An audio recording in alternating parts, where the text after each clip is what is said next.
ایک آدمی نے خواب دیکھا کہ ایک شیر اس کا پیچھا کر رہا ہے۔ وہ ڈر کے بھاگا اور جان بچانے کے لیے ایک درخت پر چڑھ گیا اور اس کی ایک شاخ پر جا بیٹھا۔ کچھ دیر بعد اس نے نیچے دیکھا تو شیر ابھی تک وہیں بیٹھ کر اس کا انتظار کر رہا تھا۔ اس نے ادھر ادھر نظر دوڑائی تو کیا دیکھا کہ درخت کی جس شاخ پر وہ بیٹھا ہے وہاں دو چوہے چکر لگا رہے ہیں اور اس شاخ کو کھا رہے ہیں۔ ایک چوہا کالے رنگ کا ہے جبکہ دوسرے کا رنگ سفید ہے۔ شاخ بہت جلد زمین پر گر جائے گی۔ اسی خوف کے چلتے سے نیچے دیکھا تو اس کے اوزان خطا ہو گئے، کیونکہ اس شاخ کے بالکل نیچے کنویں میں ایک بہت بڑا کالے منہ والا سانپ منہ کھول کے بیٹھا ہے کہ آدمی جب بھی گرے تو سیدھا اس کے منہ میں جائے۔ یہ شخص سہارا تلاش کرنے کی خاطر ادھر ادھر دیکھتا ہے کہ کوئی شاخ ہو جسے وہ پکڑ سکے۔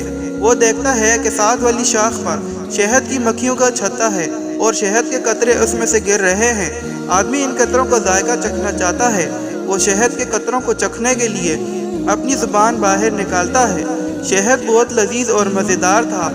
پھر وہ ایک کے بعد دوسرے قطرے کو چاٹنا شروع کر دیتا ہے اور نتیجے کے طور پر وہ شہد کی شیرینی کے نشے میں اتنا کھو جاتا ہے کہ وہ بھول ہی جاتا ہے کہ جس شاخ پر وہ بیٹھا ہوا ہے اسے چوہے کتر رہے ہیں اور زمین پر شیر اور اس شاخ کے بالکل نیچے کنویں میں سانپ اس کے گرنے کا انتظار کر رہا ہے۔ پھر اچانک جب شاخ ٹوٹتی ہے تو اسے سب خطرات یاد آ جاتے ہیں اور وہ بیدار ہو جاتا ہے۔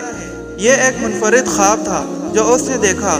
وہ اس خواب کی تعبیر تلاش کرنے کے لیے گھر سے نکلتا ہے۔ آخر اسے خواب کی تعبیر ملتی ہے۔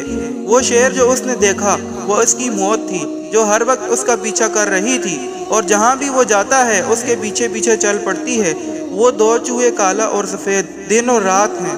یہ چکر لگا رہے ہیں، ایک کے بعد دوسرا آ جاتا ہے۔ یہ اس کا وقت کھا رہے ہیں اور اسے ہر لمحہ موت کے قریب کر رہے ہیں۔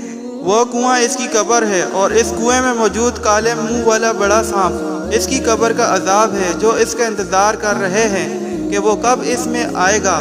وہ شہد کا چھتا دنیا ہے اور اس سے ٹپکتے قطرے اس کی رنگینیاں اور دل فریبیاں ہیں۔ دوستو، اس خواب کی تعبیر ہم سب پر بھی صادق آتی ہے۔ ہم بھی اس دنیا کی رنگینیوں اور دلکشیوں میں اتنے کھو چکے ہیں کہ نہ تو ہمیں دن رات کے گزرنے کا پتہ چلتا ہے، نہ ہمیں موت کی فکر ہے اور نہ قبر کا خوف ہے۔ ہم دنیا میں اتنے مست ہو چکے ہیں کہ ہمیں معلوم ہی نہیں ہے کہ دنیا کے کس بازار میں ہمارے کفن کا کپڑا بکنے کے لیے بھی آ چکا ہے۔